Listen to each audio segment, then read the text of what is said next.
Welcome to another episode of Career Journeys, Real World, Real Insights. And today we have exceptional guest, Mr. Gaurav Amipara, whose impressive background in finance and technology is truly inspiring.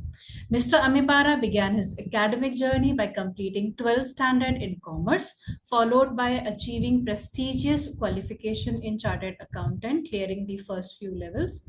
His passion for evolving world of finance and technology led him to pursue his postgraduate diploma in fintech from IIM Nagpur. Currently, he is furthering his experience by pursuing a doctoral degree in business administration from Swiss School of Business Management. Professionally, Mr. Amipara has a diverse and dynamic career. He served as the IT in charge for BJP full time for 1 year, showcasing his ability to blend technology with strategic operations. As an entrepreneur, he co founded and is currently the CEO of 360 Exams, a pioneering platform that has been thriving since January 2021. Along with this, he holds position as a director at Finsurance, contributing his expertise part-time since January 2021. Further, Mr. Amipara is the owner of CG Patel and Associates, and a role he has excelled since 2017 May. Mr. Amipara's journey is a testament to his dedication, innovation, and leadership in the finance and technology sectors. We are thrilled to have him share his insights and expertise with us today. Welcome to the session, Mr. Gaurav. And with this, we want you to share your career journey. So, 12th standard 11th standard में आपके क्या subjects थे, वहां से क्या journey start हुई, और जो आप आज हो, आपकी खुद की कंपनी है, काफी सारी कंपनीज के आप डायरेक्टर्स हो. सो जर्नी क्या थी आपकी? First of all, Sachi ji, thank you for the nice introduction. And I am honored to be invited in your podcast. और मेरे लिए बहुत मतलब मैं भाग्यवान हूँ कि बच्चों को कुछ मुझ में से सीख मिलेगी और मैं अपना पर्सनल एक्सपीरियंस आपके थ्रू बच्चों तक पहुंचा पाऊंगा. यस, मैं बहुत ही मतलब साधारण फैमिली से जुड़ा हुआ हूँ और वहाँ से ही मेरा बचपन स्टार्ट हुआ. बहुत ही साधारण फैमिली. और धीरे धीरे करके मैं गवर्नमेंट स्कूल में, जो गवर्नमेंट स्कूल थी, वहाँ पे मेरा स्कूलिंग वगैरह कंप्लीट हुआ. 10th स्टैंडर्ड में मैं बहुत ही मीडियम लेवल का स्टूडेंट था. मतलब मेरे सिर्फ 64% थे. तो ऑलमोस्ट नॉर्मल स्टूडेंट मैं बता सकता हूँ. बाद में जाके 11th 12th मैंने जो सेमी गवर्नमेंट, मतलब गवर्नमेंट एंड प्राइवेट दोनों का जो होता है, वो स्कूल से अपना 11th 12th कंप्लीट किया, जहाँ पे मैंने 76% 12th में हासिल की है. 11th 12th में एजुकेशन से ज़्यादा मुझे प्रैक्टिकल एक्सपीरियंस मिला हुआ था. बिकॉज क्या, बचपन से फैमिली में जो मेरे मदर फादर जॉब वर्क का इन करते थे, वर्क घर पे ही करते थे, जो मतलब लाइक गृह उद्योग में बता सकता हूँ. तो घर पे ही वर्क कर रहे थे. तो पहले से ही मैं धंधे के साथ जुड़ा हुआ था. मम्मी और पापा को देर रात तक हेल्प करवानी, कुछ ना कुछ हमसे जो भी हो पाए वो हेल्प करके घर में थोड़ा सा हमारा योगदान देना. जब मैं समझ भी नहीं पाता था कि कैसे घर चलाया जाता है, वो सभी चीज़ें पता भी नहीं थी, तब से मैं घर पे कुछ ना कुछ मेरा योगदान देना स्टार्ट कर दिया था. और वन थिंग मैं क्लियर कहना चाहूँगा कि 6th स्टैंडर्ड से लेकर 12th स्टैंडर्ड तक, जहाँ पे एजुकेशन इम्पोर्टेंट होता है और एजुकेशन ही हमारे माइंड में होता है, तब मैंने प्रैक्टिकल भी काफ़ी चीज़ें सीख ली थी.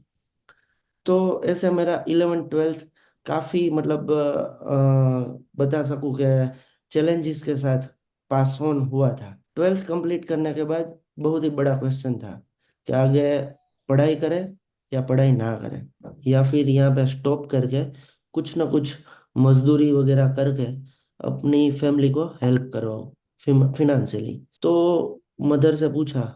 मदर ने बोला कुछ भी करना पड़े, मैं तेरे लिए कुछ भी करूँगी, तू अपना एजुकेशन है वो कंटिन्यू कर.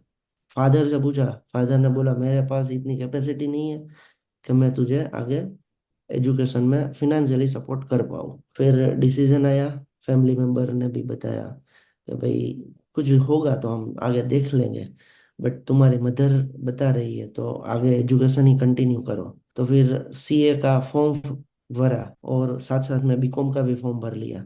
तो सीए एंड बीकॉम साथ साथ में हमने स्टार्ट कर लिया। ये थी ट्वेल्थ तक की जर्नी, और जैसे मैंने ट्वेल्थ के बाद जो डिसीजन लिए वो जर्नी। सो आपने बीकॉम के बाद आगे पढ़ाई तभी कंटिन्यू रखी या पहले काम स्टार्ट किया उसके बाद पढ़ाई की? अच्छा, तो जब मैंने फॉर्म वगैरह भरा सीए का और बीकॉम का, तो बीकॉम तो वैसे ही मतलब कभी मैंने अपनी जो कॉलेज है वो देखी नहीं है, कभी क्लास में बैठा नहीं हूँ।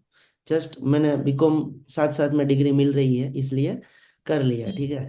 और जो सीए था वो मैंने बहुत ही दिल लगा के किया था, बिकॉज मुझे पता था मैं किस सिचुएशन में सीए का फॉर्म भर रहा हूँ, फाइल कर रहा हूँ।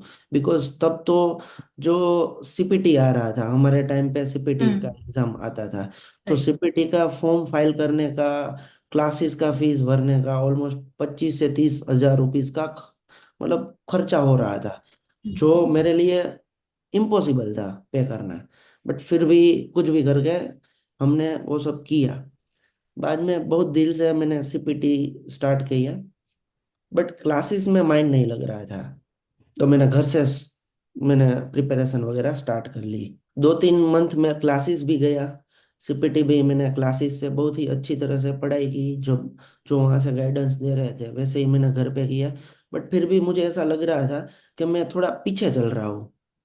तो मैंने ये किया कि घर से प्रिपरेशन स्टार्ट कर दी।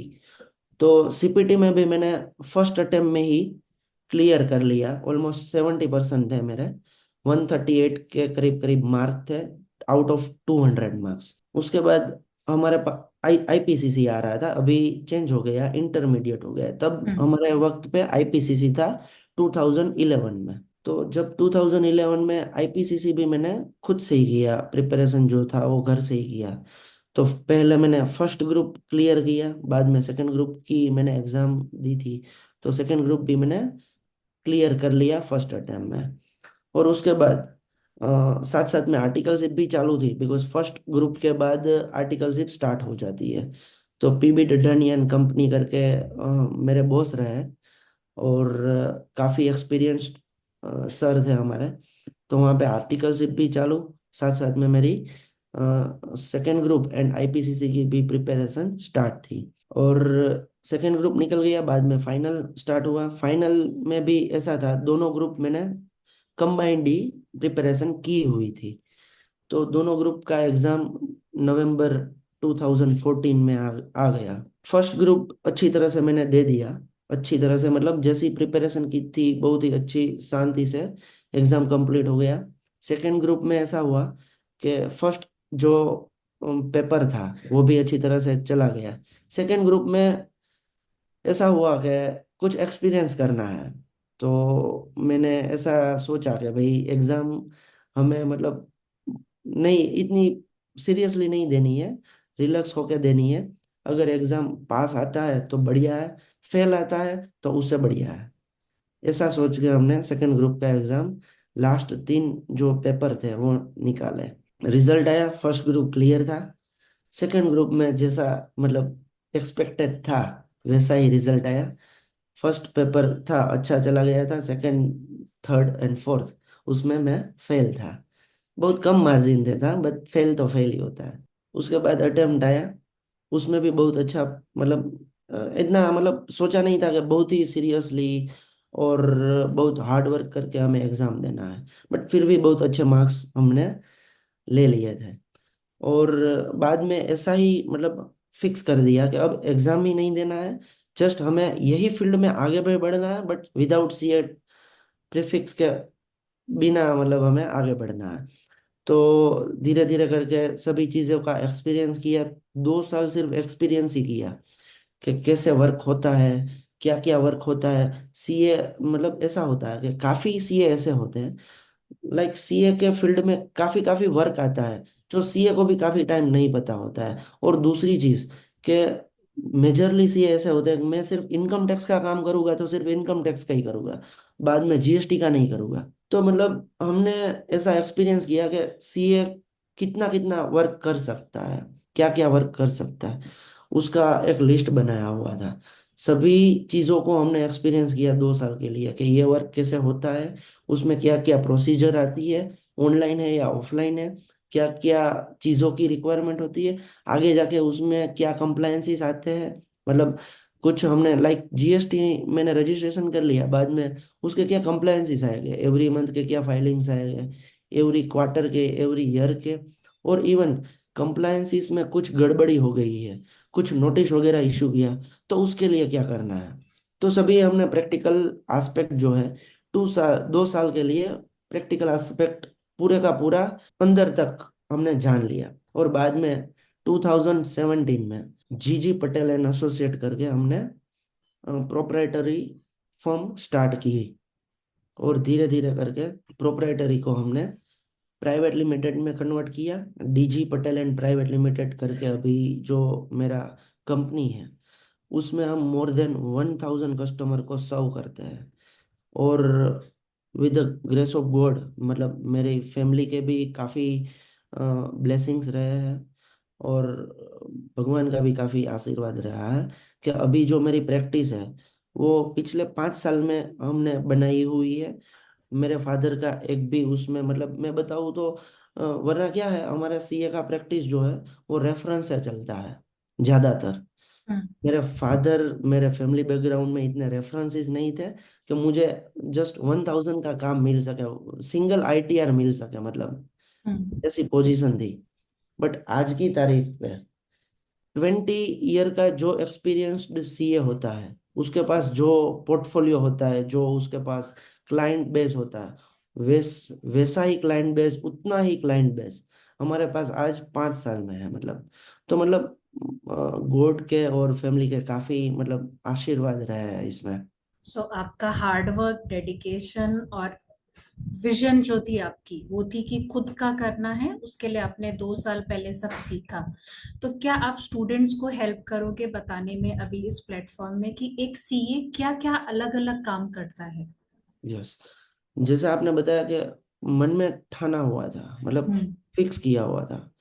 तो हम मतलब जो सीए कर रहे थे तब हम काफी फ्रेंड्स थे, बट उसमें से हम 4 फ्रेंड थे, कॉमन थे। मतलब एवरी डे हम आधा पौना घंटा बात करते थे, एक बार मिलते थे। सभी का मतलब तब से ऐसा फिक्स था कि हम साथ में प्रैक्टिस करेंगे, चारों लोग मिलके। अब क्या था, मैं मतलब कैसे डाइवर्जन आया वो भी बताता हूँ। तब से मैंने सोचा हुआ था, अगर आप करो मेरे साथ तो बढ़िया है, आप नहीं करो मैं तो करने वाला हूँ। सीए हो जाऊँ तो भी ठीक है, ना हो जाऊँ तो भी ठीक है, मैं करने वाला हूँ। आज वो तीनों के तीनों जॉब कर रहे हैं, उसका मन भी है, प्रैक्टिस करना है, उसको करना है। पिछले ऑलमोस्ट 10 साल हो गए हैं। एक बंदा तो फर्स्ट अटेम्प्ट में सीए हो गया था, उसके ऑलमोस्ट 10 ईयर अभी नवंबर में कंप्लीट हो जाएगा। उसको जॉब छोड़ के प्रैक्टिस करना है, बट वो छोड़ नहीं सकता है अभी। तो मतलब उसने मतलब ऐसा सोचा हुआ था पहले से ही कि मैं पहले 4-5 साल, 2-3 साल जॉब कर लूंगा, फैमिली को अच्छा खासा फिनेंशियल सपोर्ट दे दूंगा, और बाद में मैं प्रैक्टिस में आऊंगा। बट मैंने ऐसा सोचा था, मैं पहले से ही अभी स्ट्रगल तो कर ही रहा हूँ, तो और 2 साल कर लूंगा। बट मैं पहले से ही स्ट्रगल करूंगा, पहले से ही प्रैक्टिस करूंगा, क्लाइंट बनाऊंगा, और धीरे धीरे ग्रो करूंगा। बिकॉज क्या, आज मैं 50-60 हजार सैलरी ले रहा हूँ, बाद में मुझे प्रैक्टिस में आना है, तो वो पूरा का पूरा जो फैमिली का फिनेंशियल जो होता है वो डिस्टर्ब हो जाता है। तो मैंने ऐसा नहीं सोचा था, मैंने घर पे बोला था मैं 25 साल से आपको घर में, मतलब मेरा कुछ भी जो भी है वो देना स्टार्ट करूंगा। कुछ भी एक भी रुपया चाहिए आपको मेरे से तो 25 साल के बाद, 25 साल के 25 साल तक आपको ही मुझे सभी पॉकेट मनी भी हो जाए, कहीं पे जाना है, ट्रैवलिंग का है, कहीं पे सीखना है, तो कोई कहीं पे खर्चा हो जाता है, तो सभी आपको ही बेयर करना पड़ेगा। ठीक है, ऐसा मैंने बताया हुआ था। बट 25 साल के बाद मैं आपको रिटायर कर दूंगा। मेरे फादर एंड मदर, एक्चुअल में 49, उसकी एज थी 49, तभी मैंने रिटायर कर दिया है, और तब से आज घर पे ही बैठे हैं। तो मतलब मैंने ठान लिया था कि प्रैक्टिस ही हम्म। करनी है, स्ट्रगल करना पड़े, कितना भी करना पड़े तो पहले से करेंगे। बीच में जाके स्ट्रगल करना बहुत हार्ड हो जाता है। तो इसलिए तब से ठाना हुआ था। उसके बाद प्रैक्टिस स्टार्ट किया और आज इस मुकाम पे पहुंच गए हैं। तो मतलब मैं ये बच्चों को बताना चाहूँगा कि आप अपना जो गोल है वो पहले से ही सेट कर दो। मैंने अपना गोल 12th स्टैंडर्ड में ही सेट कर लिया था कि मुझे सीए के फील्ड में आगे बढ़ना है। मनोमन, किसी को बताया नहीं था। सीए के फील्ड में आगे बढ़ना है, अपना खुद का ऑफिस करना है, कहीं पे हमें जॉब नहीं करनी है। ये मैंने खुद से ही ठान लिया था। बट हाँ, चैलेंजेस आएंगे सभी तरह के। फिनेंशियल चैलेंजेस आएंगे, एजुकेशन के रिलेटेड, मतलब कुछ हार्ड भी होता है। प्रैक्टिकल जो सब्जेक्ट थे मेरे लिए बहुत अच्छे थे, अकाउंट स्टेट सभी अच्छे थे मेरे लिए। बट जो थियोरेटिकल थे बहुत मेरे लिए हार्ड थे कैप्चर करना। तो ऐसे चैलेंजेस भी आते हैं, वो वन टाइप ऑफ चैलेंज ही है। बट उसके हम्म। लिए कुछ जुगाड़ करना पड़ता है। तो मैं क्या करता था, इकोनॉमिक्स आता था, तो उसके लिए मैं क्या जुगाड़ करता था, क्रिकेट खेलते खेलते मैं स्टडी करता था। बिकॉज मुझे माइंड भी फ्रेश रखना है और स्टडी भी करना है साथ साथ में। तो ऐसे ऐसे जब सब जो भी छोटे छोटे चैलेंजेस आते थे, उसका मैं कुछ ना कुछ जुगाड़ निकालता था और आगे बढ़ता था। तो ऐसे ऐसे मैंने मतलब पहले से ही ठान लिया था ऐसा ही करना है। और जो आपने बताया कि सीए के फील्ड में क्या क्या चीजें आ सकती है, हाँ। तो आज भी मैं इवन 5 साल से प्रैक्टिस कर रहा हूँ, तो आज भी मैं कुछ ना कुछ सीख भी रहा हूँ और कुछ ना कुछ नई जो सर्विसेज है वो एक्सप्लोर करके कस्टमर तक पहुंचा रहा हूँ। बट बेसिक सर्विसेज में आपको बताऊँ तो डायरेक्ट टैक्स में आता है, इनकम टैक्स फाइलिंग आता है, बाद में टीडीएस फाइलिंग आते हैं, उसके बाद स्क्रूटिनी आता है। जैसे कोई कस्टमर या कोई क्लाइंट है, कुछ इनकम टैक्स में रिपोर्टिंग गलत हो गया या फिर कुछ ऐसे स्पेशल ट्रांजैक्शन है, तो उसके वजह से कुछ ना कुछ स्क्रूटिनी की नोटिस वगैरह आती है। तो वो स्क्रूटिनी के लिए एज अ, जैसे लॉयर कोर्ट में दलील करता है, लॉयर कोर्ट में फाइट करता है विद इन अ लॉ, तो वैसे ही इनकम टैक्स में फाइट करना होता है। अपना जो पॉइंट्स है एज पर लॉ जो भी है वो अब हमें रखना होता है इनकम टैक्स ऑफिसर के अगेंस्ट में। तो वो स्क्रूटिनी हो गया। तो बाद में इनडायरेक्ट टैक्स है, उसमें आ रहा है जीएसटी आ रहा है, बाद में कस्टम्स का आ रहा है। ठीक है। और एमसीए के रिलेटेड मैं बताऊँ तो कंपनी रजिस्ट्रेशन, फर्म रजिस्ट्रेशन, तो ऐसे ऐसे काफी मल्टीपल रजिस्ट्रेशन हो गए हैं। बाद में आईपीआर का भी है कि ट्रेडमार्क, पेटेंट, कॉपीराइट, वो एक्चुअल में उसके लिए एक अलग से लाइसेंस लेना होता है। बट अगर आपको करना है तो आप कर सकते हो, उसके लिए भी काफी प्रोविजंस है। तो ऐसे ऐसे मतलब डिफरेंट मल्टीपल जो वर्क्स है वो कोई सीए है वो प्रोवाइड कर सकता है। साथ साथ में अभी जो ट्रेंडिंग में आपको बताऊं या फिर बहुत पैसे वाला बताऊं, वैसा सर्विस भी एक है जो फॉरेन, जो बुक कीपिंग होता है, मतलब हम्म। अभी आउट ऑफ इंडिया के, लाइक ऑस्ट्रेलिया, यूके, तो आउट ऑफ इंडिया के जो बिजनेस ओनर है, स्मॉल बिजनेस ओनर, वो प्रीफर करते हैं कि हम अपना जो बुक कीपिंग है, हमारा जो अकाउंट्स है, वो इंडिया के सीए सीए और जो सीपीए, जो मल्टीपल डिग्रीज आती है इसके लिए, उसके पास से हम अपना जो बुक कीपिंग है वो मैनेज करवाए, और उसमें काफी अच्छा पैसा मिल सकता है। काफी सारी चीजें कवर की आपने। मुझे यस। दो चीजें जाननी थी कि पहला, कि जब सीए अपनी प्रैक्टिस शुरू करता है तो डिग्री कितनी जरूरी है? अगर उसके पास डिग्री नहीं है तो भी क्या वो सीए का काम कर सकता है खाली प्रैक्टिकल लर्निंग के बेसिस पे, या सर्टिफिकेट चाहिए होता है? एक्चुअल में जो सीए कर रहा होता है कोई भी बच्चा है, हम्म। वो सीए की जर्नी, मतलब जैसे जैसे उसका डिफरेंट डिफरेंट एग्जाम आ रहा है। हमारे वक्त सीपीटी था, आईपीसीसी था और फाइनल था, तो अभी हम्म। डिफरेंट है। तो वो जो एग्जाम्स उसने दिए हुए हैं, उसका उसके पास काफी अच्छा नॉलेज उसके माइंड में स्टोर होता है, जो practical knowledge during the practice use करना होता है। और उसमें जो बहुत ही इम्पोर्टेंट फेज है वो है आर्टिकलशिप। आफ्टर कंप्लीटिंग आईपीसीसी, या फिर मैं करंटली मैं बताऊँ तो intermediate, right. After completing intermediate उसको 3 साल का आर्टिकलशिप करना होता है। कंपल्सरी होता है। जो जो एक सीए के ऑफिस के अंदर करना होता है, सीए का ऑफिस होता है, उसी के ऑफिस में 3 साल का एज पर इंस्टीट्यूट के रूल्स के हिसाब से करना होता है। तो वो आर्टिकलशिप में उसको A to Z practical knowledge मिलता है। कैसे ऑडिट करना है, ऑडिट में कैसे स्क्रूटिनी करनी है, उसके बाद कैसे रिपोर्ट्स फाइल मतलब फाइनल करना है, उसमें क्या क्या रिपोर्टिंग करना है, बाद में उसका इनकम टैक्स रिटर्न जो है वो कैसे प्रिपेयर करना है, कैसे टैक्स को सेव करना है। काफी काफी सेक्शन के अंदर टैक्स हम कैसे सेव कर सकते हैं कस्टमर का। उसके बाद उसका फाइनल रिटर्न कैसे सबमिट करना है। ये एक मैंने आपको इनकम टैक्स का बताया। उसके बाद जीएसटी का कंप्लायंसिस जो सीए है वो प्रोवाइड कर रहा है, तो कैसे जीएसटी का रजिस्ट्रेशन करना होता है, बाद में कैसे उसका केवाईसी करना है।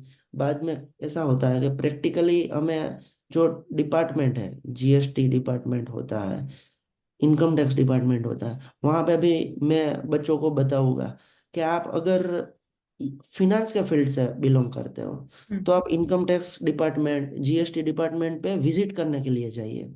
वहाँ का जो एनवायरनमेंट है उससे आप मतलब प्रैक्टिकली जुड़िए, तो आपको पता चलेगा कि वहाँ पे कैसे प्रोसेस वगैरह होती है, क्या उसका क्राइटेरिया होता है, क्या उसका टाइम पीरियड होता है, जो ऑफिसर है वो क्या सोचता है, पर्टिकुलर ट्रांजैक्शन है या पर्टिकुलर केस है, उसमें ऑफिसर क्या सोचता है। तो बच्चे अगर प्रैक्टिकली इनकम टैक्स या फिर जीएसटी डिपार्टमेंट पे विजिट करेंगे, ऑफिसर से मिलेंगे, तो ऑफिसर भी उसको गाइड करेगा ऐसे ऐसे ट्रांजैक्शन है, तो इसमें ये प्रैक्टिकली आपको चीजें ध्यान में रखनी है, कवर करनी है, ऐसे ऐसे कंप्लायंसेस आपको इतने टाइम में कंप्लीटली फाइल करने हैं। तो मतलब ड्यूरिंग द आर्टिकलशिप हमें डिपार्टमेंट पे भी जाना होता था। वहाँ पे भी अधि जो ऑफिसर्स वगैरह होते थे, वहाँ उसके साथ भी रिलेशन डेवलप करने होते थे। ये सभी जो चीज़ें हैं वो उसको आर्टिकलशिप में बहुत ही अच्छी तरह से सीखने को मिलेगी। और इवन में जो भी बच्चा फिनेंस के फील्ड से जुड़ेगा और प्रोफेशनल सर्विसेज में आगे बढ़ेगा, तो उसको पर्टिकुलरली एक सजेस्ट करना चाहूँगा कि आप ऑफिस में ऐसा काम मत करिए कि हम यहाँ पे आर्टिकल के रूप में आ रहे हैं, जो हमने बॉस बॉस ने जो हमें वर्क वगैरह अलॉट किया वही करना है। ऐसा नहीं है। मैं क्या करता था, मुझे कुछ भी काम वगैरह दिया है, वर्क वगैरह दिया है, कोई भी कंपनी का या कुछ भी काम दिया है, मैं अपना काम फिनिश कर लेता था। बाद में मैं क्या करता था, हमारे जो सीनियर वगैरह है ना, उसके बाजू में जाके कुर्सी लगा के बैठ जाता था। आप ये क्या कर रहे हो, इसमें आप ये कर रहे हो तो इसका क्या पर्पस है। मैं क्या करता था, मुझे जो सर वर्क दे रहे थे, हाँ। तो आधा वर्क मैं रात को करता था, मैं रात को भी ऑफिस जाता था। सर को बोला था मैं रात को भी आऊंगा ऑफिस, कुछ भी हो, मैं रात को ऑफिस पे बैठा ही होता था। तो रात को मैं आधा काम कर लेता था, आधा काम दिन को करता था। और दिन को आधा टाइम जो मेरे पास स्पेयर में रहता था, तो जो मेरा सीनियर था ना, ऐसा करता था, उसके पास बैठता था। कोई प्रोजेक्ट रिपोर्ट बना रहा है तो उसके पास बैठता था। तो वो मुझे बताते थे जो प्रोजेक्ट रिपोर्ट 3 घंटे में बन रहा है ना, तो तू बाजू में बैठ रहा है ना, तो 8-9 घंटे हो रहा है, मुझे तुझे भी एक एक चीज समझानी पड़ती है मतलब। तो सभी जगह पे मैं ऐसा करता था। कोई इनकम टैक्स का कर रहा है तो मैं उसके पास बैठा रहता था। और रात को भी मेरे पास मतलब 6-7 घंटे थे, तो आधा घंटा मैं ये काम करता था, आधा घंटे में क्या करता था, दूसरी चीजें उसके साथ सीखता था। मैं सिर्फ बाजू में बैठा था, अगर मुझे ये करना है तो कैसे कर पाऊंगा, इसके लिए मुझे क्या करना है। तो मैं साथ साथ में अपने लैपटॉप में कुछ कर रहा हूँ, और जब इश्यू आता है फिर उसको पिंग करता हूँ कि अब ये आ रहा है तो अब क्या करना है। मतलब इन शॉर्ट, आर्टिकलशिप जो है वो बहुत ही इम्पोर्टेंट चीज है। आर्टिकलशिप में आप जितना एक्सप्लोर कर सकते हो उतना कर सकते हो। राइट। सो लगन था, इच्छा थी सीखने की, और मेहनत भी थी कि हाँ भाई ये मुझे करना है। हाँ तो एक गोल था, विजन था, जिसको लेके आप आगे बढ़ रहे थे कि भाई हाँ ये तो मुझे सीखना ही है, और यहाँ पे लोग भी हैं सिखाने वाले, तो हाँ।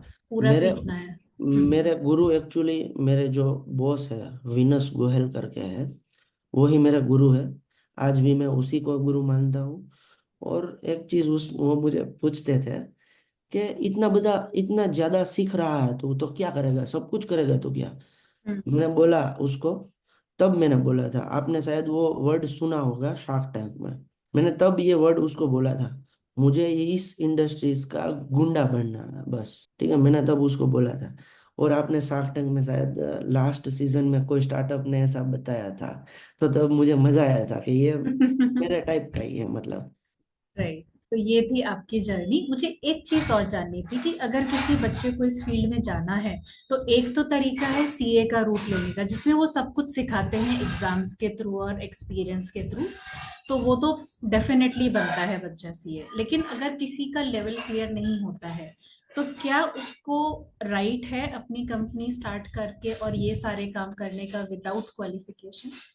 Okay, yes madam.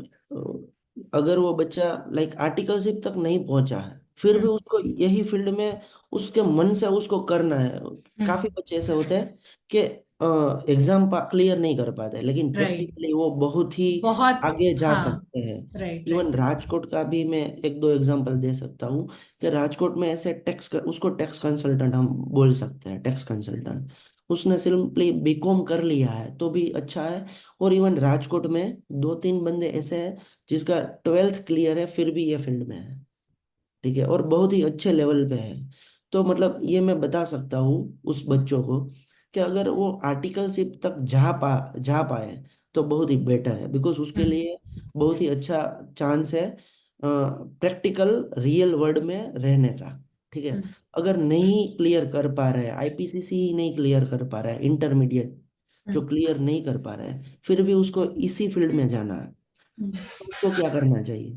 कोई भी सीए का ऑफिस है अच्छा, जहाँ पे सभी सर्विसेज प्रोवाइड कर रहे हैं, तो उस ऑफिस को ज्वाइन करना है। कुछ भी कंपनसेशन का एक्सपेक्टेशन नहीं रखना है। मतलब अभी ऐसा होता है बच्चों को, सीखने के लगाव से जाना हाँ चाहिए। बच्चों को ऐसा होता है कि मैं वर्क कर रहा हूँ तो वो मुझे कुछ दे, 5,000 10,000 कुछ भी। बट ऐसा मतलब प्रैक्टिकली उसको ये चीज़ें मतलब माइंड में ही नहीं रखनी है। बस वहाँ से मुझे सीखना मिले ना, वो बहुत ही इम्पोर्टेंट है। वो पैसों से काफ़ी ज़्यादा है। तो उसको कोई भी सीए का ऑफिस ज्वाइन कर लेना है। अगर ऑफिस बॉय के हिसाब से भी ज्वाइन करता है ना तो भी बढ़िया है। मेरे जो बॉस है उसकी ऑफिस में तीन हम्म। ऐसे बंदे हैं जो ऑफिस बॉय 500 की सैलरी से ज्वाइन हुए थे ऑफिस बॉय। आज उसका खुद का ऑफिस है और बहुत ही अच्छे लेवल पे है। तो ये हो सकता है प्रैक्टिकली। बट हाँ, वो एटलीस्ट बीकॉम कर क्लियर कर ले तो उसके लिए बहुत अच्छा रहेगा। बिकॉज क्या है, कोई कस्टमर को रिप्रेजेंट करना है तो उसके लिए अच्छा रहेगा। तो दो चीजें हैं, एक तो अगर पढ़ाई में मन नहीं लगता है तो भी इस फील्ड में बहुत अच्छे हाँ से अपने आप को स्टेब्लिश कर सकते हैं। अगर पढ़ाई में थोड़ा मन लगता है तो कम से कम बीकॉम क्लियर कर लो, बीकॉम। ज्यादा मन लगता है तो सीए आर्टिकलशिप तक पूरा क्लियर कर लो। तो जितना ज्यादा एजुकेशन उतनी अच्छी स्टार्ट, लेकिन बेस लाइन प्रैक्टिकल है। हाँ प्रैक्टिकल। प्रैक्टिस करके और ही सीखना है। हाँ, और एज अ आर्टिकल कोई सीए की ऑफिस पे जाएगा तो उसके बॉस जो है वो उसको उस तरह का वर्क अलॉट करेंगे, बिकॉज उसको हाँ। पता है इसने इंटरमीडिएट जो है क्लियर किया हुआ है। तो उसको माइंड में रहेगा कि उसके पास इतना नॉलेज है तो मैं उस टाइप का वर्क दूँ। अगर वो बंदा सीपीटी का है या फिर हम्म। ट्वेल्थ का है, तो हम्म। जो बॉस है उसके माइंड में पता रहेगा कि इसके पास प्रैक्टिकल ज्यादा नॉलेज नहीं है, तो वो मतलब बेसिक से स्टार्ट करवाएगा। ऑफिस बॉय का मैं अपने सर के ऑफिस में ऑफिस बॉय का भी काम करता था। इवन मैं आर्टिकल था, फिर भी चाय देनी है किसी कस्टमर को तो मैं दे रहा था, कहीं पे झाड़ू पोछा लगाना तो मैं कर रहा था। बिकॉज मेरा पर्पस यही था कि मुझे सीखना है, मेरा क्या स्टेटस है वो इम्पोर्टेंट नहीं था। तो मतलब कोई भी बच्चा है वो प्रैक्टिकल नॉलेज पे ज़्यादा फोकस करेगा तो बहुत ही अच्छा है। और वो बीकॉम करेगा तो उसको क्या है कि प्रैक्टिकल नॉलेज थोड़ा बहुत उसके बुक में आएगा, तो उसके पास थोड़ा बेस बना रहेगा। तो इसलिए प्रिफर्ड है कि वो बीकॉम कर ले, या फिर आर्टिकलशिप इंटरमीडिएट तक वो क्लियर कर लेता है तो उस हिसाब का बेस उसका बन जाएगा। बिकॉज क्या बुक में उस हिसाब का बेस आता है और उसके लिए वो बहुत ही इम्पोर्टेंट है। गौरव जी, मुझे ये बताइए कि आपने एआई के बारे में सुना होगा। सॉरी। AI, artificial intelligence. हाँ जी, हाँ जी। आजकल बच्चे डरते हैं ये सीए का फील्ड लेने से, बोलते हैं कि एआई आ गया है तो सारा काम एआई करने लगेगा आगे चल के। तो अच्छा। एआई का क्या इम्पैक्ट आपको लगता है पड़ने वाला है इस फील्ड में? क्योंकि सारा काम अगर कंप्यूटर के थ्रू हो गया तो लोगों की जरूरत क्या है इस फील्ड में? मैडम, अभी मैं आपको एक चीज क्लियर कर रहा हूँ कि जो प्रोफेशनल सर्विसेज है उसमें भी specifically book keeping, book keeping मतलब हमें प्रैक्टिकली उसकी एंट्री करनी ही पड़ेगी, फिजिकली एंट्री करनी पड़ेगी। सिस्टम अपने आप नहीं एंट्री करेगी। लाइक मैं कुछ मोबाइल मैंने परचेस किया अपनी फर्म में, तो इनवॉइस के हिसाब से एआई को कैसे पता चलेगा कि मुझे इसकी एंट्री कैसे करनी है? नेक्स्ट 20-25 ईयर तक ये मेरे हिसाब से इम्पॉसिबल चीज़ है।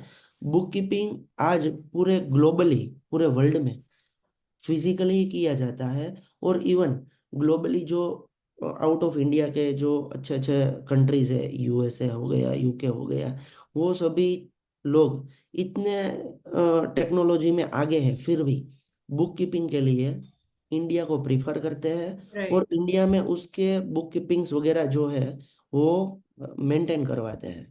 तो बुक कीपिंग ऐसा सब्जेक्ट है जहाँ पे एआई का कुछ रोल नहीं है, बिकॉज वो हमें ही एंट्री करनी पड़ेगी। दूसरी उसके आगे की चीज, इनकम टैक्स फाइलिंग करना है तो वो भी हमें ही करना पड़ेगा।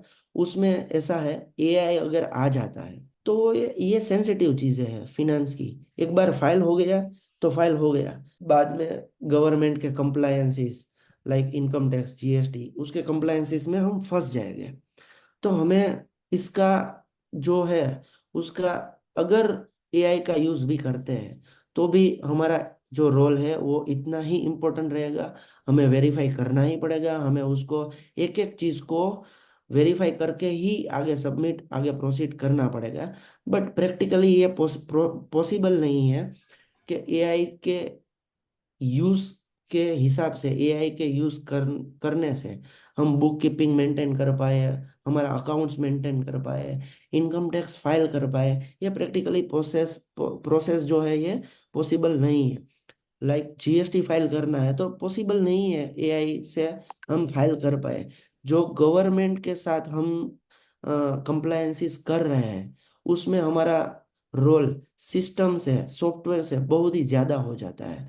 लाइक हमने कोई एंट्री पास ऑन की है सिस्टम में, तो हमारा जो है वो रोल स्टार्ट होता है कि हम उसको डबल श्योर एक बार वेरीफाई कर ले कि ये जो एंट्री हमने एंटर की है वो प्रैक्टिकली सही ही है ना। सिस्टम है, सॉफ्टवेयर है, तो कुछ भी गलत हो सकता है। तो आज भी कोई भी बंदा अकाउंट्स मेंटेन करता है, कोई इनकम टैक्स रिटर्न फाइल करता है, जीएसटी रिटर्न फाइल करता है, या मतलब कि कहीं पे भी सॉफ्टवेयर का, टेक्नोलॉजी का इंटरमीडिएशन है। मतलब टेक्नोलॉजी इंटरमीडियरी है वो वर्क के लिए। तो तब हम डबल श्योर करते हैं कि रियल में जो मैंने डेटा इनपुट किया है उसका जो डबल इफेक्ट आना चाहिए अकाउंट्स में, हम डबल इफेक्ट से आगे मतलब मेंटेन करते हैं। सभी इंडिया में जो है वो अकाउंटिंग का डबल इफेक्ट से होता है। तो उसका डबल इफेक्ट जो है वो सही आ रहा है या नहीं आ रहा है।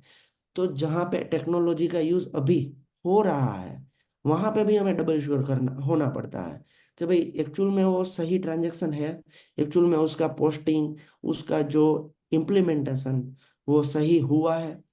तो एआई का जो आप यूज बता रहे हो वो प्रैक्टिकली पॉसिबल नहीं है मेरे हिसाब से। बिकॉज क्या है कि ये जो चीजें हैं हमें फिजिकली मैन्युअली करनी होती है। आज आप मैडम ऑडिट कर रहे हो तो ऑडिट एआई नहीं कर सकता, बिकॉज हमें एक एक बिल को वेरीफाई करना है, उसका करेक्ट एंट्री पास ऑन हुआ है या नहीं हुआ है वो वेरीफाई करना है। और काफी जो इंडस्ट्री टू इंडस्ट्री सभी एक्सपेंसेस होते हैं उसका डिफरेंट अकाउंट्स में एंट्रीज होती है। ठीक है। लाइक आज मैं आपको एक एग्जांपल दे के बताना चाहूँगा कि कोई इंडस्ट्री ऐसी है जो व्हीकल सेल कर रही है, ठीक है, उसके लिए टू व्हीलर या फोर व्हीलर आएगा तो वो स्टॉक में बुक किया जाएगा और उसका ट्रेडिंग हो गया, मतलब उसका मतलब ट्रेडेड गुड्स हो गया। लेकिन आज व्हीकल मैं परचेस कर रहा हूँ तो मेरे लिए वो कैपिटल गुड है। तो इन शॉर्ट के industry to industry everything is different. तो एआई का यूज करके ये प्रैक्टिकली पॉसिबल नहीं है कि हम उसका ऑडिट कर पाए एआई के यूज से, उसका बुक मेंटेन कर पाए, उसका इनकम टैक्स फाइल कर पाए, उसका जीएसटी फाइल कर पाए। ये काफी सर्विसेज ऐसी है जो एआई के यूज से फिलहाल तो पॉसिबल ही नहीं है, मतलब। राइट, तो मतलब एआई से कुछ भी खतरा नहीं है अभी बच्चों हाँ, को। Right. So thank you Gaurav ji share करने के लिए कि एआई का इन्वॉल्वमेंट आने से बिजनेस पे फर्क नहीं पड़ेगा, स्पेशली क्योंकि बच्चे हमारे पास आते हैं और वो अकाउंटिंग का करियर लेने से पहले बोलते हैं कि मैम हम जब तैयार होके काम करना शुरू करेंगे तो एआई टेक ओवर कर लेगा, लेकिन आपने क्लियर कर दिया।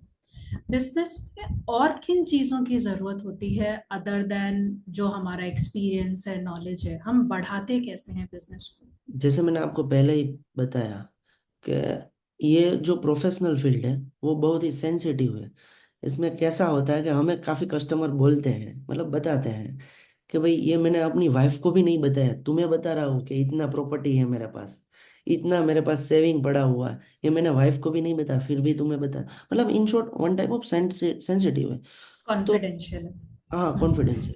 तो हमें जो ये बिजनेस है उसमें एक तो कॉन्फिडेंशियल रखना है सभी कस्टमर का डेटा, ये ठान के चल लो। बिकॉज एक बार आपका रेपुटेशन खराब हो जाता है तो खराब ही रहेगा। तो जो रूल्स बिजनेस के हैं उसको पहले आपको फॉलो करना है। और वो रूल्स में मेजर में आपको दो तीन बता देता हूँ कि आपका ऑफिस कभी बंद नहीं रहना चाहिए। सुबह से शाम तक जो भी ऑफिशियल टाइम है वहाँ पे आपको रहना है, रहना है, रहना है। स्टार्टिंग में ऐसा होता है कि काफी लोग ऐसा करते हैं कि आधा दिन जॉब कर रहे हैं, आधा दिन ऑफिस पे रह रहे हैं। तो वो मेरे हिसाब से गलत है। आपको करियर बनाना है प्रैक्टिस में, अपना खुद का ऑफिस बनाना है, तो फिर जॉब करने का कोई मतलब ही नहीं है। तो फिर आप सरवाइव करो, आप कुछ ना कुछ पैशंस रख के आगे बढ़ो। खाली मतलब आधा घंटा ऑफिस बंद रखना कोई मतलब इम्पोर्टेंट ऐसा ये है कि तब जाके कोई कस्टमर आ रहा है, विजिट कर रहा है, और आपका ऑफिस क्लोज है तो इम्प्रेशन वहाँ पे अच्छी नहीं रहती। तो आपको ऑफिस जो टाइम है वहाँ पे रहना ही रहना है। दूसरी चीज कि सभी कस्टमर का डेटा जो है वो कॉन्फिडेंशियल ही रहना चाहिए। वो बाद में हमारा कुछ कोई भी रिलेटिव है उसको भी पता नहीं चलना चाहिए कि आपके ब्रदर जो है मेरे पास उसका इनकम टैक्स का काम हो रहा है, वर्क हो रहा है, जीएसटी का हो रहा है, तो उसका ये टर्नओवर है। इवन हमें बात बात में भी नहीं बताना है कि आपके ब्रदर का टर्नओवर इतना है। जो कस्टमर है उसको ही उसका इंफॉर्मेशन पता होना चाहिए। ये स्ट्रिक्टली हमें फॉलो करना ही पड़ेगा। और दूसरी बात कस्टमर को हमें कभी भी सर्विस प्रोवाइड करनी ही पड़ेगी। काफी ऐसा होता है, काफी टाइम कस्टमर ये बताते हैं कि हम सीए को कॉल कर रहे हैं तो वो बता रहा है कि चलो आपको थोड़ी देर के बाद बताता हूँ, अभी मैं फ्री नहीं हूँ। अभी मुझे कस्ट कभी भी सीए ये नहीं बताएगा कि ये मुझे पता नहीं है इसलिए मैं आपको नहीं बता रहा हूँ। और ये हो सकता है आज मुझे भी A to Z income tax का, जीएसटी का पता नहीं है। नहीं है तो नहीं है, आप कस्टमर को बता दो मुझे इसका स्टडी करना पड़ेगा, उसके बाद मैं आपको बता दूंगा। और अगर आपको पता है तो ऑन द स्पॉट कॉल पे ही आपको उसका क्वेरी का या फिर जो भी क्वेश्चन है उसका सॉल्यूशन करना है। तो मतलब आप कस्टमर को गुमराह मत करिएगा, उसको जो भी है वो प्योर ही बताओ, ताकि क्या है आपका इंप्रेशन जो है वो क्लियर एंड कट रहे उसके माइंड में कि इसके पास से जो आंसर मिलेगा ना वो क्लियर ही होगा।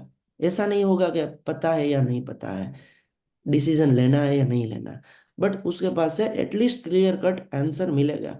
मेरे पास जो कस्टमर है ना वो मेजर कस्टमर ऐसे है कि मैं अपने सीए को कॉल कर रहा हूँ तो कभी भी बात ही नहीं होती है, उसके बंदों से भी बात नहीं होती है कभी कभी।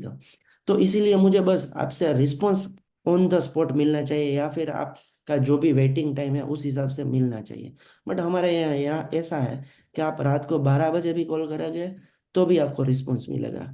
बिकॉज हमें जो हम यंग एज में जब हम हमारा करियर स्टार्ट कर रहे हैं तो हमारा स्ट्रगल ही ये है कि हम कस्टमर को 12 बजे उसको रिस्पॉन्स दें। काफी लोग ऐसे होते हैं जो स्ट्रगल रात को हार्डवर्क करके कर रहे हैं। तो हमारा स्ट्रगल क्या है कि हम कस्टमर को सेटिस्फाई करें रात को भी। उसका 2-3 मिनट का कॉल होता है, इतना लंबा नहीं होता। मतलब ये छोटी छोटी चीजों का हमने बहुत ही बारीकी से स्टडी किया और उसको इम्प्लीमेंट किया, इसीलिए हम ये लेवल पे ग्रो हो सके। दूसरी बात जो आप बता रहे हो कि बिजनेस में जैसे जैसे टाइम ग्रो होता है, आगे बढ़ता है, हाँ। तो वैसे वैसे हमें भी कुछ ना कुछ उसमें आगे बढ़ना पड़ेगा। आज टेक, जैसे आपने क्वेश्चन अभी रेज किया था एआई का, तो एक्चुअल में हमने भी टेक्नोलॉजी का यूज किया है, बट एआई इसमें कहीं पे भी नहीं, मतलब उसका यूज ही नहीं है, इसलिए हमने उसका यूज नहीं किया है, बट टेक्नोलॉजी का यूज किया है। तो आज हम क्या कर रहे हैं, कस्टमर को टेक्नोलॉजी का यूज करके उसको सर्विस प्रोवाइड कर रहे हैं। लाइक अभी क्या इश्यू है कि सभी लोग अपने बिजनेस में इतने इन्वॉल्व होते हैं कि उसको इनकम टैक्स का डेटा, जीएसटी का डेटा, जो उसके बिजनेस प्रीमाइसिस से यहाँ पे आना है, रेगुलर बेसिस पे आना है, तो इतना टाइम नहीं होता है। और दूसरी चीज क्या, कॉन्फिडेंशियल डेटा होता है, तो वो दूसरे बंदे को भी भेज नहीं सकते। हम्म। तो क्या होता है कि हमने क्या किया है कि हमने अपना, अभी हमारा ऐप डिजाइन हो रहा है, तो हमने ऐप डिजाइन किया हुआ है। कोई कस्टमर या कोई बंदा नया है या हमारा पुराना कस्टमर है, एप्लीकेशन पे सिर्फ उसको डेटा अपलोड करना है, वहां पे ही उसको डेडिकेटेड बंदा मिलेगा। कोई भी क्वेरी है, कोई भी क्वेश्चन है, तो वो कभी भी वो उसको कॉल कर सकता है। और हम अगले 1 साल के बाद 24/7 अपना ऑफिस ऑन रखने वाले हैं, ताकि क्या है कि किसी को भी अपना कभी भी क्वेश्चन करना है तो कर पाएगा, कॉल कर पाएगा। और हम जैसे मैंने आपको बताया फॉरेन बुक कीपिंग, अभी हम limited capacity and limited space के साथ वर्क कर रहे हैं, तो अभी हम वो नहीं कर रहे हैं, बट अगले नेक्स्ट ईयर से हम फॉरेन बुक कीपिंग भी इम्प्लीमेंट कर रहे हैं। तो आप अपनी सर्विसेज बढ़ाओ, अपनी सर्विसेज में जो कस्टमर को सेटिस्फेक्शन मिले वैसी कुछ ना कुछ टेक्निक्स इम्प्लीमेंट करो। तो हम एप्लीकेशन के थ्रू कस्टमर तक जा रहे हैं, तो कस्टमर को क्या करना है, सिर्फ एप्लीकेशन के ऊपर अपना जो डेटा है वो अपलोड करना है। बाद में उसका जो भी स्टेटस रहेगा वो सभी उसको दिखेगा। ये बंदा मेरा प्रोसेस कर रहा है, ये बंदा मेरा हेड है इनकम टैक्स का, ये बंदा है मेरा जीएसटी का हेड है, मेरा जो वर्क है वो कब तक कंप्लीट होने वाला है, बाद में मेरा वर्क कंप्लीट हो गया, रिटर्न फाइल हो गया, तो सिर्फ एप्लीकेशन पे से ही डाउनलोड कर लो, कोई दिक्कत नहीं। उसको ना यहाँ पे फिजिकल आना है, ना ज्यादा कॉल पे या मतलब डिपेंडेंट रहना है। मतलब सिंपल सा हमने थोड़ा करने की ट्राई की है अभी। तो इन शॉर्ट मैं ये बताऊंगा कि जैसे जैसे टेक्नोलॉजी आज इंडिया में, अ, पूरे इंडिया में सभी फील्ड में टेक्नोलॉजी का यूज हो रहा है, तो हम भी वो टेक्नोलॉजी का यूज करके कुछ ना कुछ कस्टमर को दे। बिकॉज क्या, ट्रेडिशनल प्रैक्टिस आज 1950 से चल रही है, ट्रेडिशनल प्रैक्टिस वो चल ही रही है और आज भी चल रही है, बट हम कुछ अलग करके हमारा जो ब्रांड नेम है, हमारा जो सर्विसेज है, उसको आगे बढ़ाए, कुछ ना कुछ सर्विसेज एक्स्ट्रा हम उसको प्रोवाइड करें, ताकि कस्टमर को क्या है कि डिफरेंट सर्विसेज के लिए डिफरेंट एक्सपर्ट को हायर ना करना पड़े। अभी ऐसा होता है कि जो एसएमई होते हैं उसका एडवोकेट अलग होता है, सीए अलग होता है, अकाउंटेंट अलग होता है, तो मल्टीपल बंदों को उसको टैकल करना होता है, मल्टीपल बंदों के साथ उसको उसकी जो इंफॉर्मेशन है वो शेयर करनी होती है।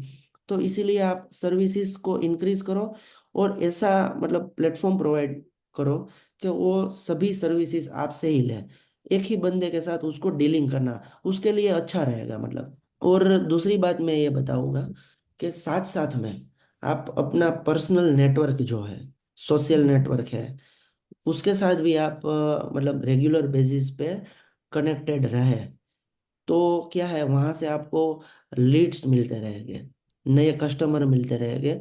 और साथ में आप अपनी इंडस्ट्री के जो बंदे हैं, लाइक सॉरी, आज मैं जो फिनेंस के बैकग्राउंड से हूँ, प्रोफेशनल सर्विसेज के बैकग्राउंड से हूँ, एडटेक इंडस्ट्री से भी मैं जुड़ा हुआ हूँ, तो मैं सभी बंदों के साथ रेगुलर बेसिस पे मिलता हूँ, उसके साथ रेगुलरली बातें करता हूँ, ताकि क्या है कि क्या हमारी इंडस्ट्री में नया चल रहा है, कौन कौन सी चीजें नई है, कहाँ पे हम भी पीछे रहे हैं, तो उसकी हमें इंफॉर्मेशन रेगुलर बेसिस पे मिलती रहेगी। तो हमारी इंडस्ट्रीज के जो बंदे हैं उसके साथ भी हमें रहना है। साथ साथ में डिफरेंट चैम्बर ऑफ कॉमर्स होता है, जो बिजनेस का एसोसिएशन होता है, राइट। डिफरेंट डिफरेंट एसोसिएशन होते हैं, डिफरेंट डिफरेंट मैं बताऊँ ना तो कम्युनिटी होती है, लाइक फैमिली की हो गई, कुछ रिलीजियस हो गई, कुछ इंडस्ट्रियल हो गई। तो उसके साथ भी हम जैसे जैसे कनेक्ट रहेंगे तो वहाँ से हमें लीड्स मिलेगी, वहाँ से नए आइडियाज मिलेंगे, और हमारे कस्टमर वगैरह जो है वहाँ से अच्छी तरह से मिल पाएंगे हमें, हम अपना बिजनेस है वहाँ पे पिच कर पाएंगे उसके बीच में। राइट, सो टेक्नोलॉजी हमें ना यूज कर पाए, बट हम टेक्नोलॉजी को यूज करके आगे बढ़ रहे हैं, हाँ। उसका पूरा यूटिलाइज कर, उसको अच्छे से यूज कर रहे हैं। दूसरा, हम अपना सोशल नेटवर्क बढ़ा रहे हैं। राइट। तीसरा, हम अपने आप को अपडेट रख रहे हैं अलग अलग कमिटीज, कॉन्फ्रेंसेस, ऑर्गेनाइजेशंस के साथ जुड़कर। यस। डेफिनेटली ये स्टूडेंट्स के लिए बहुत इम्पोर्टेंट लर्निंग है, क्योंकि इससे ही हम ग्रो करते हैं। राइट। आप कुछ थोड़ा बताना चाहेंगे अपनी कंट्रीब्यूशन के बारे में जो आपने बीजेपी को दी एज एन आईटी पर्सन? मैं ऐसा सोच रहा था, जैसे मैंने आपको बताया था कि इस इंडस्ट्रीज का गुंडा बनना है, मतलब ये मतलब ऐसी लैंग्वेज है कि फटाक से माइंड में मतलब बैठ जाती है। पहले से ही ठाना हुआ था फिनेंस के फील्ड में ही आगे बढ़ना है। तो मैंने जो पीएचडी अभी कर रहा हूँ तो वो भी वो ही सेम फील्ड से कर रहा हूँ। तो साथ साथ में मैंने ऐसा सोचा कि अगर मुझे सक्सेसफुल होना है मेरी ही इंडस्ट्री में, तो मैं कहीं पे भी सोशली जुड़ा हुआ हूँ, लाइक मैं बीजेपी गुजरात से जुड़ा हुआ हूँ। साथ साथ में मैं खोडल धाम करके है, जो हमारी लेवा पटेल कम्युनिटी है, लेवा पटेल कास्ट है, उसकी जो पूरी कम्युनिटी है उसका बहुत ही बड़ा जो है वो संगठन है। ठीक है।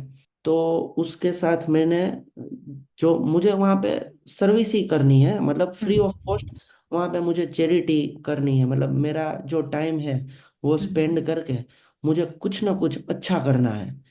बीजेपी में मैं कंट्री के लिए कर रहा हूँ कि कुछ मेरा जो है वो योगदान पार्टी में हो, और पार्टी आगे बढ़े तो कुछ ना कुछ पार्टी कंट्री के लिए करेगी। तो वैसे ही जो खोडल धाम है, तो वहाँ पे मैं ऐसा सोच के कर रहा हूँ कि हमारी जो लेवा पटेल कम्युनिटी है, तो वहाँ पे मैं कुछ सर्विसेज प्रोवाइड करूँगा, मतलब मैं वहाँ पे अपना योगदान दूंगा। ठीक है। तो योगदान देने से हमारी लेवा पटेल कम्युनिटी के जो बिलो मिडिल लाइन के लोग हैं, बिलो मिडिल लाइन के फैमिलीज है, उसको कुछ ना कुछ हम मैसेज दे पाए, कहीं उसकी जो प्रॉब्लम्स है, कहीं उसके इश्यूज है, उसमें हम उसका इश्यू वगैरह सोल्व कर पाए, तो उसके लिए हम जुड़े हुए हैं।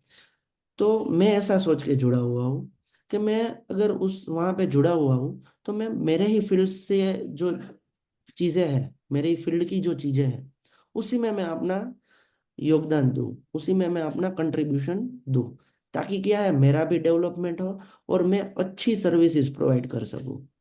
आज एग्जाम्पली बीजेपी गुजरात है, वहाँ पे मैं एज अ आईटी के रोल पे जुड़ा हुआ हूँ। तो मैं आईटी के बजा पे वहाँ पे कुछ दूसरे जो डिफरेंट डिफरेंट मोर्चास होते हैं उसमें जुड़ा हुआ होता, तो मैं इतना कंट्रीब्यूट नहीं कर पाता, बिकॉज क्या मेरी जो मास्टरी एक्सपर्टीज है वो आईटी में थी। इसलिए मैं आईटी को स्टिक करके ही जुड़ा था, और आईटी से ही जो वर्क वगैरह था वो ही मैं संभाल रहा हूँ। तो क्या है मैं अपना वहाँ पे बेस्ट दे पाऊंगा। राइट। अगर वो मुझे युवा मोर्चा का कुछ देंगे, युवा मोर्चा में कुछ पोजीशन देंगे, तो मैं इतना नहीं कंट्रीब्यूट कर पाऊंगा, बिकॉज वो मेरा फील्ड नहीं है। ठीक है। तो वैसे ही खोडलधाम में मैं जुड़ा हुआ हूँ, तो वहाँ पे भी आईटी का देख रहा हूँ, एजुकेशन का देख रहा हूँ, तो बिकॉज क्या वो मेरा मास्टरी है, मेरा एक्सपर्टीज है। और लाइक मैं आपको एक मेंशन करना चाहता हूँ कि वो कैसे मतलब इम्पोर्टेंट है। आज मैं खोडलधाम या बीजेपी में वर्क कर रहा हूँ, मेरे ही फील्ड की मैं सर्विस है, वो फ्री ऑफ कॉस्ट वहाँ पे एज अ चैरिटी कंट्रीब्यूट कर रहा हूँ, ठीक है। राइट। तो वहाँ पे वो लोगों को मत पता चलेगा कि ये बंदा है ना, ये आईटी का देख रहा है बट वो एक्सपर्ट है, उसका जो वर्क है वो कोई दूसरा बंदा है वो 3 दिन में कर रहा था लेकिन इसने आधे दिन में कर दिया। एक तो ये चीज हो गई कि काम जो वर्क है वो कुछ कम समय में कंप्लीट हो जाएगा और अच्छी तरह से होगा। तो वहाँ के लोगों ने भी मतलब ये मेरी जो सर्विसेज थी उसको नोट किया कि भाई तूने जो किया था लास्ट ही इलेक्शन का, मैं एग्जांपल देता हूँ। तो बीजेपी में मैं राजकोट में जो आईटी का वर्क देख रहा था, तो हमारे जो कैंडिडेट थे पुरुषोत्तम रूपाला जी, जो मिनिस्टर थे इंडिया के अगली टर्म में। तो उसने मतलब नोट किया कि भाई तूने जो आईटी का वर्क किया ना वो बहुत ही अच्छा मुझे लगा, ठीक है। राइट। काफी जल्दी भी किया, काफी मतलब फास्ट में किया और अच्छी तरह से किया जिसका रिजल्ट मिला, जिसका रिजल्ट मिल पाए। और उस वैसे ही काफी 5-6 लोगों ने भी ये सभी चीजें नोट की, भाई तुमने जो किया वो अच्छी तरह से किया, कम टाइम में किया, और उसका हमें जो रिवॉर्ड मिलना था वो अच्छा मिला मतलब। तो वैसे ही खोडलधाम में, तो उस ट्रस्टी, जो खोडलधाम के ट्रस्टी होते हैं, उसने नोट किया कि भाई नहीं, इसने जो किया वो अच्छा कंट्रीब्यूशन दिया और ऐसा किया है कि उसने मतलब कम समय में किया है, साथ साथ में कम क्वेश्चन किए, बिकॉज मैं ऑलरेडी जुड़ा हुआ था तो मुझे पूरी जो चेन थी वो पता थी। तो मुझे बार बार उसको क्वेश्चन नहीं पूछने पड़ते थे कि इसका ऐसे किया है तो अब क्या करना है, बिकॉज मुझे पता था, बिकॉज मैं अंदर सिस्टम में था इसलिए। तो अच्छी तरह से भी कर पाए, जल्दी भी कर पाए, और लेस इंटरफेस इंटर तो कहीं पे भी हम अपना कंट्रीब्यूशन दे रहे हैं, कहीं पे भी सोशली, कहीं पे भी। तो हम अपने ही फील्ड की जो चीज़ों है उसमें ही कंट्रीब्यूट देंगे तो हमारा वहाँ पे एक तो क्या होता है कि वहाँ पे हमें फिनेंस की एक्सपेक्टेशन नहीं होती है, बट हमारा वहाँ पे एक ब्रांड या फिर हमारी इमेज जो है वो बहुत ही अच्छी वहाँ पे प्रिपेयर होती है, बन के उभरती है मतलब। राइट। सो स्टूडेंट्स के लिए बहुत इंपॉर्टेंट लर्निंग है कि वो जिस भी फील्ड में है वहां पे आइडेंटिफाई करें कि कहाँ पे वो अपने आप को प्रमोट कर सकते हैं, चाहे हाँ फ्री में करे चाहे चैरिटी में करे, ताकि उनका काम सामने आए। और जब काम हाँ। सामने आएगा तो उनकी पहचान बढ़ेगी और राइट। फिर वो अपने और फील्ड्स में लोग दूसरे लोगों से बढ़ सके, इंटरैक्ट करके नेटवर्क बढ़ा के आगे बढ़ सकते हैं। राइट, और वहां पे बहुत उसका नेटवर्क इंपॉर्टेंट भी है। जल्दी बढ़ेगा। राइट। आज आज कोई बीजेपी में सोशल मीडिया टीम है, आईटी की टीम है, अगर मैं सोशल मीडिया की टीम के साथ बात करूंगा, उसमें काम वर्क करूंगा, तो पहले तो मेरा मन नहीं लगेगा, बिकॉज क्या है, ऐसा लगेगा ये मेरा काम ही नहीं है फिर भी मुझे करना है। दूसरी चीज कि वहां पे मेरे जैसे बंदे नहीं मिलेंगे, मेरे जैसे बंदे मिलेंगे तो मेरे लिए ये इजी हो जाएगा कि मेरी इंडस्ट्रीज का नॉलेज मिलेगा, मेरी हम्म। इंडस्ट्रीज का कुछ इनोवेशंस करना है मेरी ही फील्ड में तो मैं कर पाऊंगा, बिकॉज वहां पे मेरे इंडस्ट्री के ही बंदे हो गए। तो हम्म। आईटी के साथ वर्क करना और सोशल मीडिया के साथ करना, वहां पे सभी बंदे पार्टी के ही होते हैं, सभी लोग चैरिटी ही करते हैं, बट मैं उसी फील्ड में जाऊंगा जहाँ पे मेरी एक्सपर्टीज है, ताकि क्या है वहां पे बंदे भी मेरे टाइप के हो गए, वर्क भी मेरे टाइप का होगा, और सभी लोग मार्क भी करेंगे कि ये बंदा जो कर रहा है वो बहुत अच्छा कर रहा है। तो अपनी फील्ड को नहीं छोड़ना है, उसको पकड़ के हाँ। ही सब जगह बढ़ते रहना हाँ है। जी। एक लास्ट सवाल आपसे पूछना था कि आपकी एक और कंपनी है 360 एग्जाम्स, राइट। उसके बारे में बताना चाहेंगे कि वो क्यों स्टार्ट की और कौन है उसका ऑडियंस, बच्चों को क्या फायदा हो सकता है उनसे। ओके। 360 एग्जाम्स ऐसा था मैडम कि कोविड का टाइम चल रहा था। मेरे जो को फाउंडर है, कैलाश डोडिया करके थे, वो स्कूल के प्रिंसिपल थे। कोविड था तो सैलरी वगैरह बंद हो मतलब हम्म। एकदम से 6 महीना हाँ। उसकी सैलरी ही नहीं आई थी। राइट। तो हम बैठे हुए थे, तो उसने मुझे बोला था कि भाई 6 महीना हो गया, अब घर पे कुछ देना पड़ेगा, मतलब घर हम्म। ऐसे तो चलेगा नहीं हम्म। फिनेंस के बिना। तो कुछ दूसरा अल्टरनेट ऑप्शन तो रखना ही रखना है। तो काफी मतलब 6 साल हमने, सॉरी 6 महीने हमने रिसर्च किया, काफी चीजें सोची कि एडटेक इंडस्ट्री में क्या इम्पोर्टेंट हम कर सकते हैं। बिकॉज मेरे भी उस टाइम पे कनेक्शंस थे अच्छे एडटेक इंडस्ट्री में, और थोड़ा बहुत नॉलेज भी काफी अच्छा था। बट वो इस इंडस्ट्रीज के एक्सपर्ट थे, मेरे से एक्सपर्ट थे। हम्म। बिकॉज वो 13 साल एडटेक इंडस्ट्री में दे चुके थे ऑलरेडी। उसको उसको ग्राउंड का पता था, सभी चीजें ग्राउंड की पता थी उसको, कि कैसे करना है, क्या करना है, क्या चलता है, क्या नहीं चलता है, कैसी चीजें चाहिए स्कूल में या फिर बच्चों को। बिकॉज 13 साल उसने दिए हुए थे, इसलिए।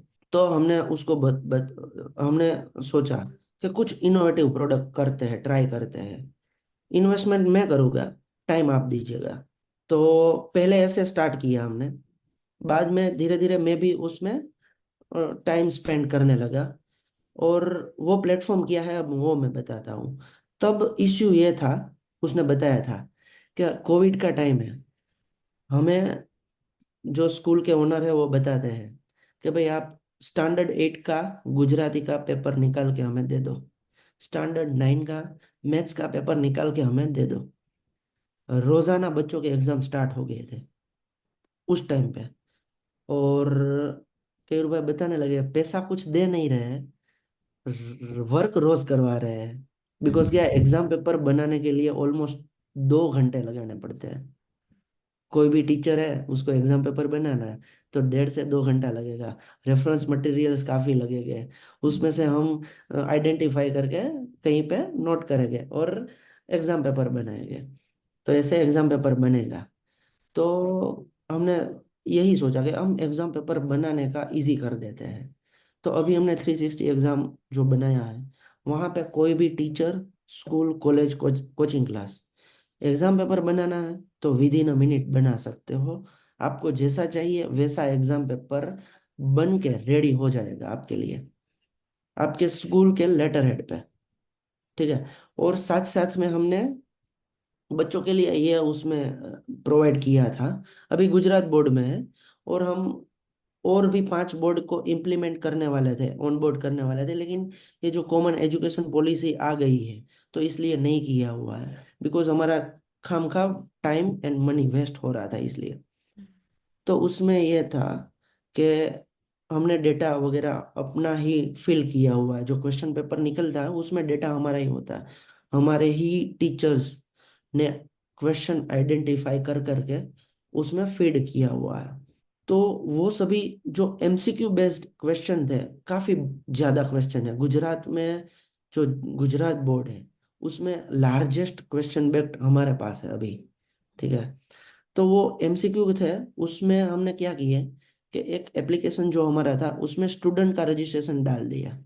अगर बच्चों को फ्री है और एमसीक्यू बेस्ड क्वेश्चन पेपर जो है उसकी प्रिपरेशन करनी है, हम्म। मतलब क्विज की प्रिपरेशन हाँ। करनी है एमसीक्यू बेस्ड, हम्म। तो एग्जाम पेपर के अंदर जाएंगे। 10 क्वेश्चन हो गए, उसका वो एग्जाम दे पाएंगे और साथ साथ में रिजल्ट आ जाएगा। और साथ में ये टीचर भी कर सकता है। लाइक मैं 10th स्टैंडर्ड का मैथ्स का टीचर हूँ, कोई स्कूल का। तो अभी मुझे मेरे क्लास में आज मैंने कोई एक फर्स्ट चैप्टर जो है वो कंप्लीट किया। इंस्टेंट मुझे कोई क्वेश्चन वगैरह पूछने हैं या फिर इंस्टेंट कोई एग्जाम कंडक्ट करनी है, तो मैं क्या करूँगा, सिर्फ 360 एग्जाम पे जाऊँगा, चैप्टर सिलेक्ट करके 10 10 क्वेश्चन 20 क्वेश्चन जो भी रखना है कर पाऊंगा, वो जनरेट कर दूंगा, विद इन अ मिनट हो जाएगा। और बच्चे अपने घर पे मोबाइल से वो एग्जाम कंडक्ट जो है किया है टीचर ने, वो अपीयर कर लेंगे। साथ साथ में पूरे क्लास का रिजल्ट भी ऑन द स्पॉट मिल जाएगा, कभी भी वो एग्जाम अपीयर हो जाएंगे और साथ साथ में रिजल्ट भी पा लेंगे।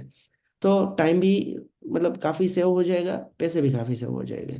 बिकॉज क्या, एक क्वेश्चन पेपर डिजाइन करने में टाइम तो जा रहा है, साथ साथ में उसका कॉस्ट भी आ रहा है।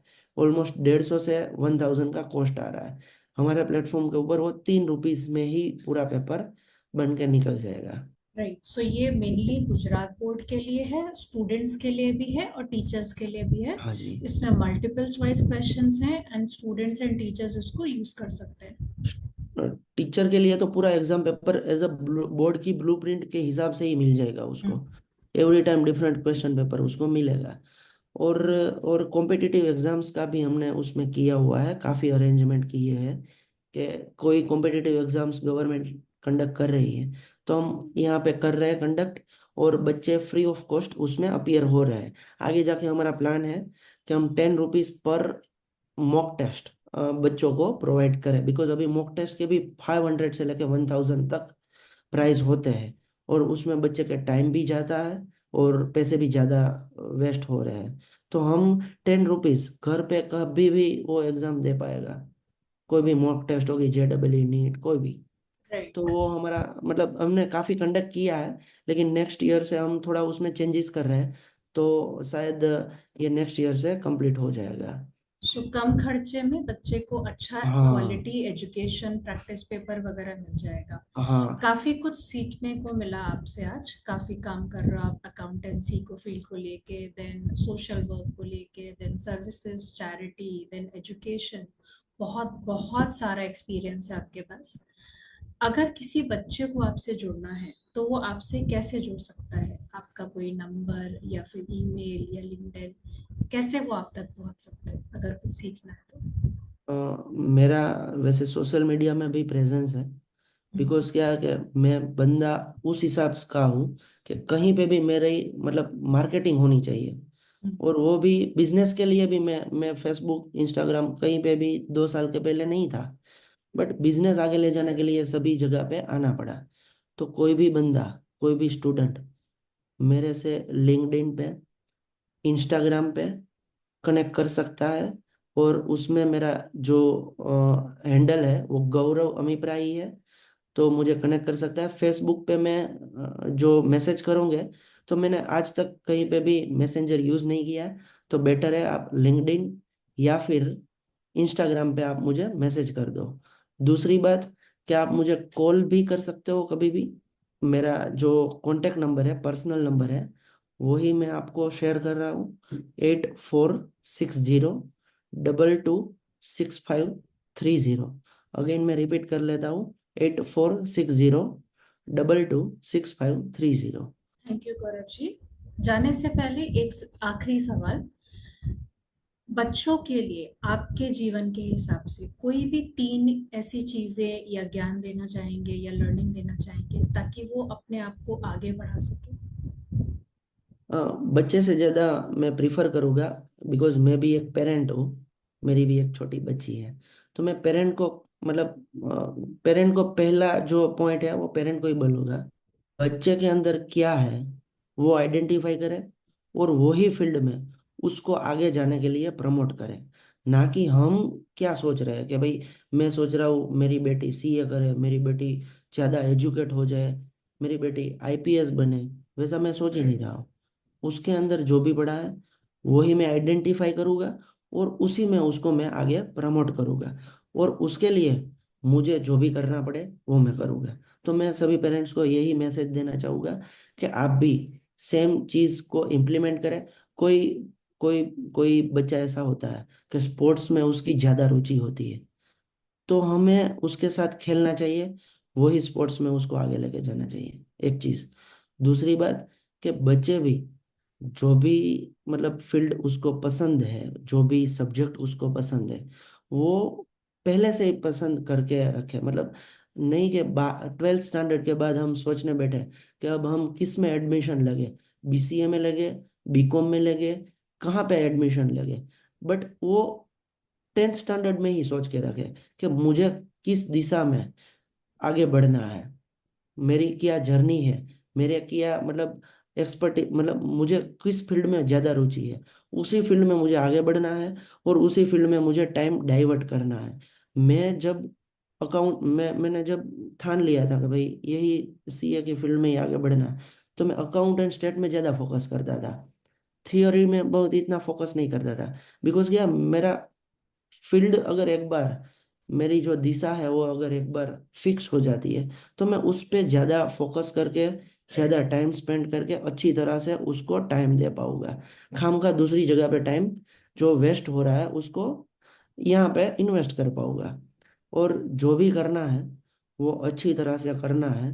बाकी एक बार आप प्रोफेशनल लाइफ पे आ गए, बिजनेस में आ गए और आपका बिजनेस सेट हो गया तो आप जो मर्जी चाहे वो कर सकते हैं। बट जब तक बिजनेस सेट हो जाता है तब तक आपको मतलब जी जान लगा के करना पड़ेगा, सभी चीज़ें करनी पड़ेगी। मार्केटिंग भी आपको करना पड़ेगा, अपनी ऑफिस पे कचरा पोता भी करना पड़ेगा और स्टडी भी करना पड़ेगा। जो भी मतलब जो भी रोल जिस टाइम पे प्रिफर्ड है वो हमें करना पड़ेगा। राइट। सो बहुत बहुत थैंक यू आपको हमारे पॉडकास्ट पे आके अपनी जर्नी शेयर करने के लिए। स्टूडेंट्स ने डेफिनेटली बहुत सारा सीखा है। So thank thank you. You Gaurav ji for coming. Thank you very much.